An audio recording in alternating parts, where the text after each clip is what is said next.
Bismillahirrahmanirrahim. How you guys? Hope you are all having great time. Today we are going to discuss human resource planning. कि human resource management की series में जो हमारा topic है वो है कि ह्यूमन रिसोर्सेज के लिए जो प्लानिंग की जाती है वो क्या है और वो क्यों अहम होती है और उनकी क्या क्या प्रोसेसेस हैं। आपको ये यूट्यूब के चैनल का लिंक नज़र आ रहा है। बाकी वीडियोस के लिए आप ये देख सकते हैं youtube.com/cocomanzoor/videos। आप ये लिखिए तो आपको मेरी सारी वीडियोस आ जाएंगी। अच्छी लगें तो प्लीज़ ज़रूर सब्सक्राइब करें और दूसरों के साथ भी शेयर करें, ठीक है जी।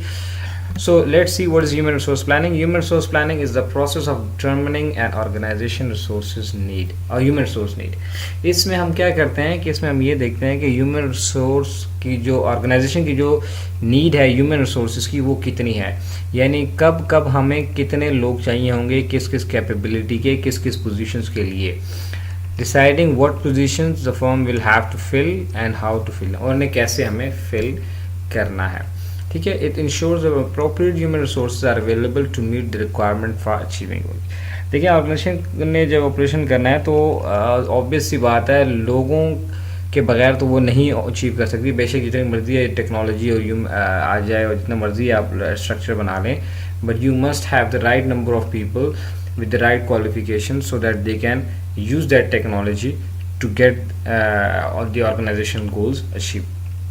अब वो कितने लोग चाहिए होंगे, हमें कब कब चाहिए होते हैं, तो किस तरह से हमें उनको लेना है, इस सारे मसले को, इस सारे इश्यूज को प्लान करने के लिए हमें चाहिए होता है ह्यूमन रिसोर्स प्लानिंग करनी चाहिए। क्या है जी, आपको ये नज़र आ रहा है, it's a process by which an organization ensure that right number and the right kind of people at the right place at the right time, क्यों, capable of effectively and efficiently completing those task. अब जाहिर सी बात है हमने organisation establish की है तो हमें उसके लिए लोग भी चाहिए, और अगर जो लोग काम कर रहे हैं इसके बावजूद वक्त के साथ साथ हालात बदलते रहते हैं, कुछ लोग चले जाते हैं, कुछ लोगों को हम टर्मिनेट करना होता है, कुछ लोगों को प्रमोट करना होता है, कुछ लोग शिफ्ट हो जाते हैं। जो फीमेल्स हैं बाज़ औक़ात उनकी शादियाँ हो जाती हैं, वो चली जाती हैं। So there are so many reasons that people are coming and the people are leaving organization, or sometimes we have to let them go because of so many reasons। तो अब उसकी जगह जो नए लोग चाहिए, या ऑर्गेनाइजेशन एक्सपेंड कर रही है तब भी हमें नए लोग चाहिए होते हैं। यानी इन सारी मामलात में, इन सारी वजूहात में हमें लोग चाहिए होंगे। हमें ये प्लान करना पड़ता है कि हमें कब लोग चाहिए, उनकी क्या क्वालिफिकेशन होगी, उनको किस तरह से हायर किया जाएगा, कितने लोग चाहिए होंगे, किस डिपार्टमेंट में, किस कैलिबर के कितने बंदे हमें चाहिए होंगे, और वो हमें कहाँ से मिलेंगे, कैसे हायर करेंगे, ताकि हमारा जो ऑब्जेक्टिव है, जो सक्सेस का, जो ऑर्गेनाइजेशन का जो सक्सेसफुल जो गोल है, उसे कैसे सक्सेसफुली कंप्लीट किया जा सके। फिर इसमें एक और इम्पॉर्टेंट बात यह है कि जो अब हमने हायरिंग करनी है वो कोई इंडिविजुअल किस्म का डिसीजन मेकिंग नहीं होती। That's all linked with your organization strategy.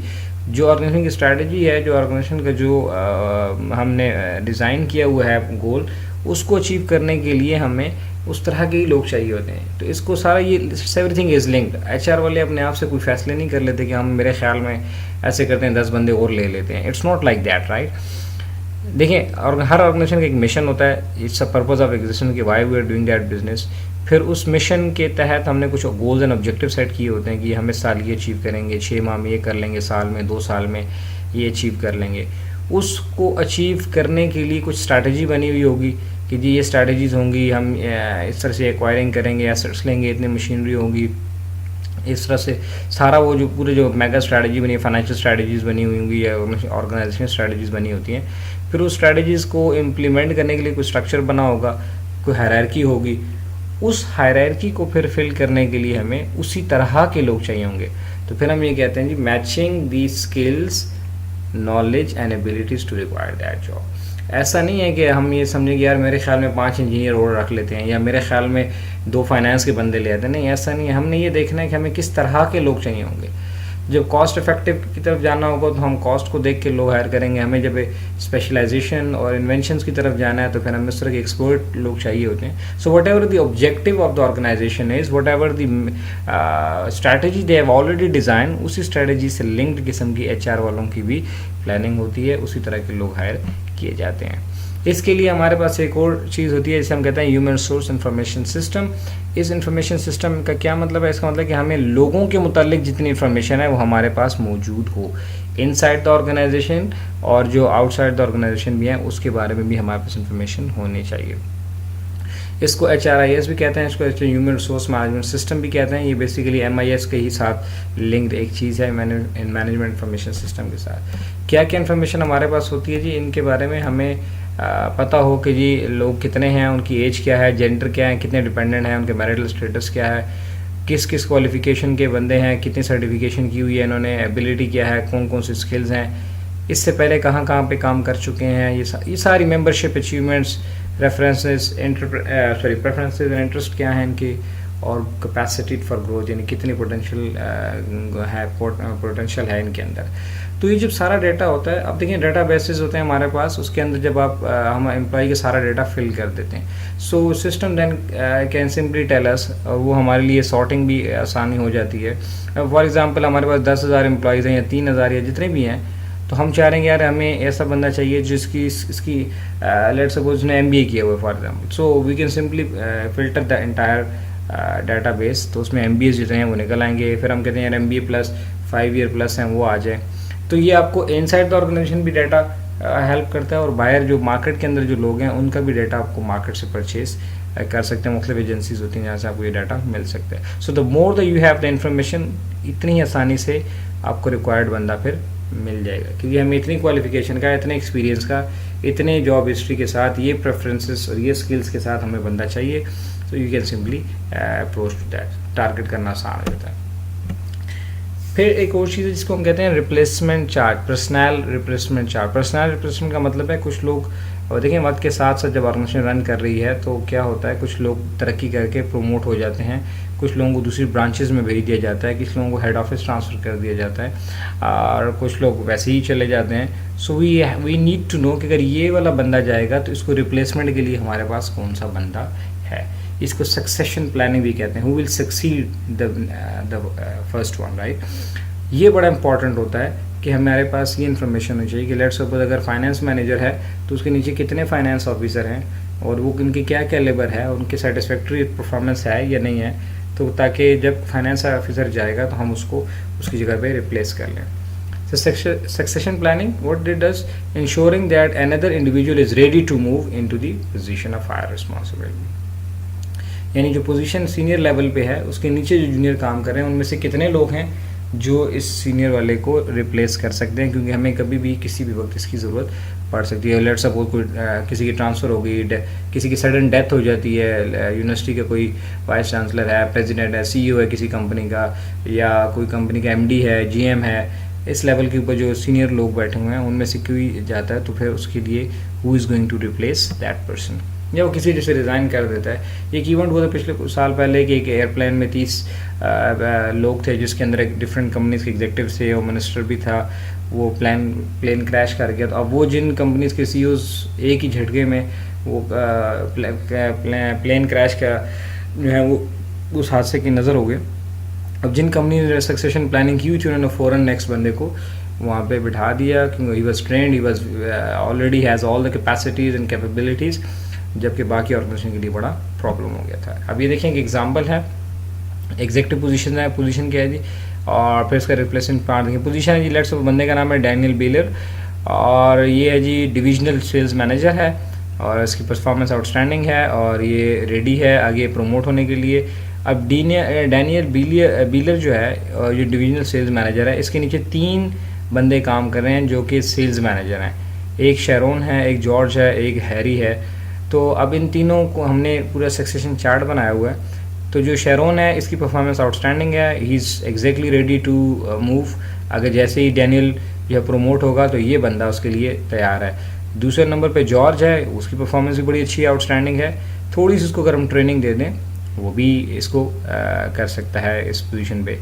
और अगर ये दोनों किसी वजह से अवेलेबल ना हो तो फिर तीसरे नंबर हमारे पास हैरी है जिसकी परफॉर्मेंस सेटिस्फैक्ट्री है, लेकिन वो इतना अच्छा तो नहीं है, लेकिन उसको भी हम ट्रेनिंग दें तो शायद वो भी डैनियल की जगह फिल कर लेगा। अब ये ऑर्गेनाइजेशन जो है अभी बिल्कुल रेडी है कि डैनियल अगर किसी वजह से भी चला जाता है, उसकी डेथ हो जाती है, ट्रांसफ़र हो जाती है, प्रमोशन हो जाती है, तो इनके पास 3 ऑप्शन है, शेरोन, जॉर्ज एंड हैरी। और फिर इन तीनों में शेरोन जो है वो 100% तैयार है, यानी exactly right from now we can promote him.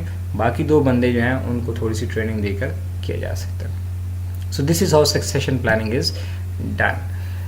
क्या होता है इस प्रोसेस के अंदर? We forecast future human needs. हमें कितने लोग अगले 3 महीने में, 6 महीने में चाहिए होंगे, क्योंकि एक तरफ तो ऑर्गेनाइजेशन प्रोग्रेस कर रही है, एक्सपैंड कर रही है, तब भी लोग चाहिए, और दूसरी तरफ क्या है, साथ साथ लोगों जो है with the passage of time लोग छोड़ के भी जाते हैं, टर्मिनेट भी हो जाते हैं, रिज़ाइन भी हो जाता है, डेथ्स भी हो जाती हैं, कुछ पर्सनल रीजंस भी हो सकते हैं.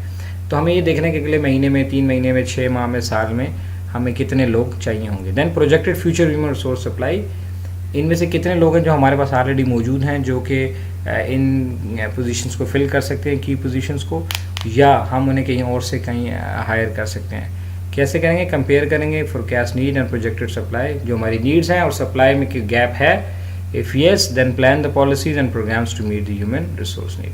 कि जी हमारे पास ये बंदे तो हो जाएंगे, लेकिन इस सीट के ऊपर हमारे पास बंदा नहीं है, तो फिर हम उसको कैसे हम हायर कर सकते हैं, उसके लिए प्लान आपके पास पहले से मौजूद होना चाहिए. Evaluate human resource planning effectiveness, और फिर जब once it's implemented then it comes the evaluation as well.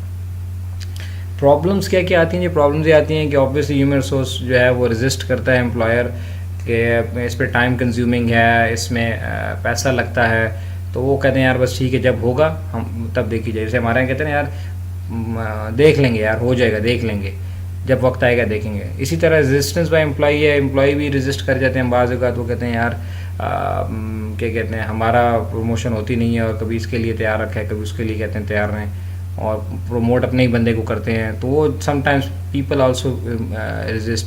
Secondly, आप अगर प्रमोट करके आप किसी और दूसरे शहर भेजेंगे, तब भी बाज़ औक़ात एम्प्लॉयज़ हैं they are not willing to move. Trade unions जहाँ होती हैं वो भी मसाइल बनाते हैं. इन्फॉर्मेशन जब नहीं होगी तब भी ह्यूमन रिसोर्स प्लानिंग में प्रॉब्लम आएगा. आपको पास इन्फॉर्मेशन ही है कि हमारे पास कॉम्पिटेंट बंदा मौजूद था, हम बाहर ढूंढ रहे थे, या हमारे पास कॉम्पिटेंट बंदा है ही नहीं, हम समझे कि कर लेंगे, ठीक है. इसी तरह अनसर्टेनिटीज़ हैं, कोई एक्सीडेंट हो जाता है, कुछ हो जाता है, उसके लिए भी मसला हो जाता है. And integration with your organization plan. अक्सर एचआर वाले अपना ही डिपार्टमेंट, अपनी माइंड सेट के साथ बंदे हायर कर रहे होते हैं, ऑर्गेनाइजेशन कहीं और कुछ और सोच रही है, कहीं किसी और डायमेंशन में जा रही होती है, और ह्यूमन रिसोर्स वाले जो है प्लानर्स हैं वो कुछ और सोच रहे होते हैं, तो इस वजह से भी अक्सर इनके प्रॉब्लम्स आ जाते हैं. सो ये these are some of the reasons due to which human resource planning is sometimes not successful and it's not an easy, we can say. So thank you very much. Best of luck for your exams. Again, if you like that video, subscribe the channel and share it. Thank you very much.